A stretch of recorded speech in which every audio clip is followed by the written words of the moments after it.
بسم الله الرحمن الرحيم الحمد لله رب العالمين أشهد أن لا إله إلا الله وحده لا شريك له وأشهد أن سيدنا ومولانا محمدا عبده ورسوله أما بعد فأعوذ بالله من الشيطان الرجيم بسم الله الرحمن الرحيم ومثل الذين كفروا كمثل الذي ينعق بما لا يسمع إلا دعاء ونداء صم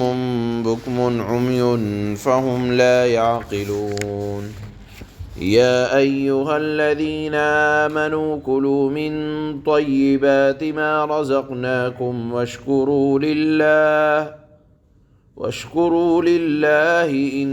كنتم إياه تعبدون صدق الله مولانا العلي العظيم۔ اللہ نے نافرمانوں کے متعلق پہلی آیت میں ارشاد فرمایا کہ جن لوگوں نے اللہ کے ساتھ کفر کا رویہ اختیار کر رکھا ہے ان کی مثال اس طرح کی ہے کہ جیسے کوئی آدمی کسی شخص کو بلا رہا ہے اور وہ شخص کہ نہ اس کو آنکھ سے نظر آتا، کان سے سنائی دیتا، زبان سے بول نہیں پاتا۔ بظاہر اللہ نے ارشاد فرمایا کہ نافرمان کافر اس شخص کی طرح ہے یا ان جانوروں کی طرح ہے کہ جن جانوروں کو ایک پکارنے والا چلا چلا کر پکارتا رہتا ہے اور وہ جانور سوائے ہانکنے کی یعنی چلانے کی آواز کے علاوہ کوئی آواز نہیں سنتے۔ آپ اگر یہاں غور کریں تو اللہ نے فرمایا کہ ان نافرمانوں کے پاس تمہیں کان نظر آئیں گے، زبان بولنے کے لیے نظر آئے گی، آنکھیں موجود ہیں،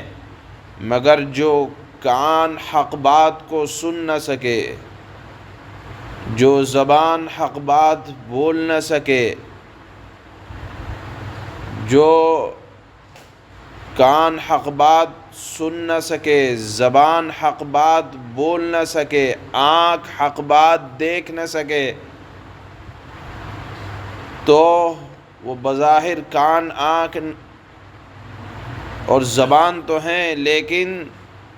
جب وہ اپنے کام کے اندر نہیں ہے تو ایسے ہیں کہ جیسے ان چیزوں کے استعمال سے اور ان چیزوں کے استعمال کرنے سے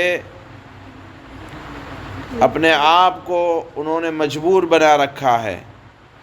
اللہ نے مثال دی کہ جو ہر دعوت کو قبول نہ کرے، حق بات کو سننا پسند نہ کرے، وہ بہرا ہے۔ اللہ نے فرمایا صم بکم، جو حق بات کو دیکھ نہ سکے، برداشت نہ کر سکے، اندھا ہے۔ جو حق بات بول نہ سکے، وہ زبان نہیں ہے، گونگا ہے۔ اللہ نے فرمایا اس آیت میں کہ اگر سننے، دیکھنے اور بولنے کی طاقتوں کا استعمال حق بات کے لیے نہ ہو اور حق کے راستے میں یہ تمام چیزیں کام نہ آئیں تو ان کا ہونا نہ ہونے کے برابر ہے، کیونکہ جس اللہ نے انسان کو یہ طاقتیں بخشی ہیں،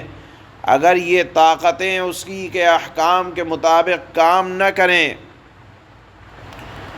تو ان کے ہونے اور نہ ہونے کا کوئی فائدہ نہیں ہے۔ بہرحال اللہ نے ارشاد فرمایا کہ حق بات پر غور نہ کرنے والے اس جانور کی طرح ہیں جس کے کان میں آواز تو پڑ رہی ہے پکارنے والے کی، بس وہ یہی ہے کہ الفاظ کان میں آ رہے ہیں مگر اس کا مفہوم دل میں اثر نہیں کر رہا ہے۔ تو اللہ نے فرمایا کہ حق کی دعوت کو قبول نہ کرنے والے یہ انہی گونگے، بہرے اور اندھے لوگوں کی طرح ہے۔ یہ پہلی آیت کا مفہوم ہے۔ دوسری آیت میں اللہ نے فرمایا، آج جو تلاوت ہو رہی ہے، کہ ایمان والو، اللہ نے جو کچھ تم کو دیا ہے اس میں سے پاکیزہ چیزوں کو کھاؤ۔ جو کچھ اللہ نے روزی میں سے دیا ہے حلال کھاؤ، اور حلال کھانے کے بعد اللہ کا شکریہ ادا کرو، شکر ادا کرو۔ ایک بات یہ سمجھ میں آتی ہے کہ آدمی شکر گزار بندہ وہی بنتا ہے اللہ کا جو حلال کھاتا ہے۔ جو حرام کھاتا ہے اس کی زبان پر ہر وقت ناشکری کے الفاظ ہوتے ہیں، اور اللہ کا شکر زبان سے بھی ادا کرنا ضروری ہے، اور زبان سے ادا کرنے کے ساتھ ساتھ اپنے ہاتھ پاؤں سے بھی اللہ کی شکر گزاری کی جائے گی۔ ہاتھ پاؤں سے اللہ کی شکر گزاری کیا ہے؟ ہاتھ پاؤں سے اللہ کی حق تعالیٰ کی شکر گزاری کا مطلب یہ ہے کہ جتنا ہو سکے اپنے آپ کو خدمت دین، اللہ کی اطاعت، اللہ کے احکامات کی پابندی میں اپنے آپ کو لگایا جائے، کہ بہرحال جو کچھ دیا جا رہا ہے اللہ کی طرف سے مل رہا ہے، ہمیں جو کچھ نعمتیں مل رہی ہیں اللہ کی عطا ہے، اگر ہم اپنے آپ کو اطاعت میں اللہ کی لگائیں گے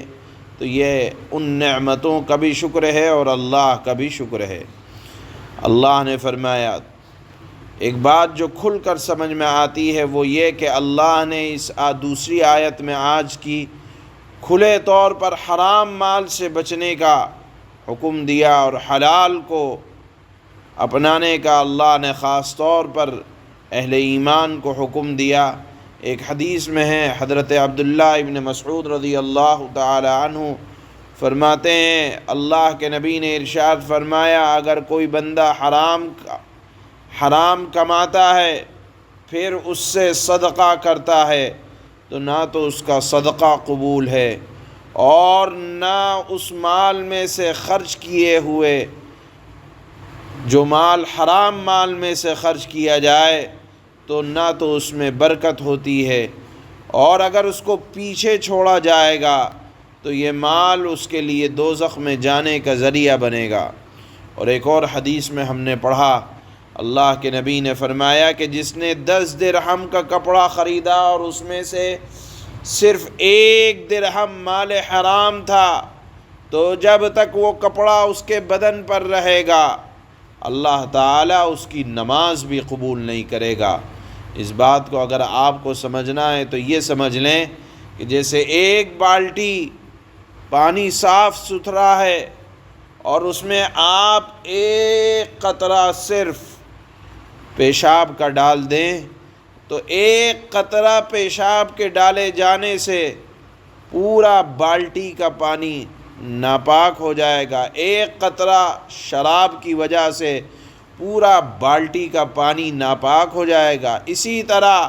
اگر 100 روپیے میں 1 روپیہ بھی مال حرام ہے تو وہ 1 روپیہ مال حرام سارے مال کو تباہ کرنے کے لیے کافی ہے۔ اس لیے اللہ نے فرمایا کہ جب بھی کھانا ایمان والو تو حلال کھانا، پاکیزہ کھانا، اس کا نتیجہ یہ ہوگا کہ تم اپنی زبان سے بھی اور اپنے اعمال سے بھی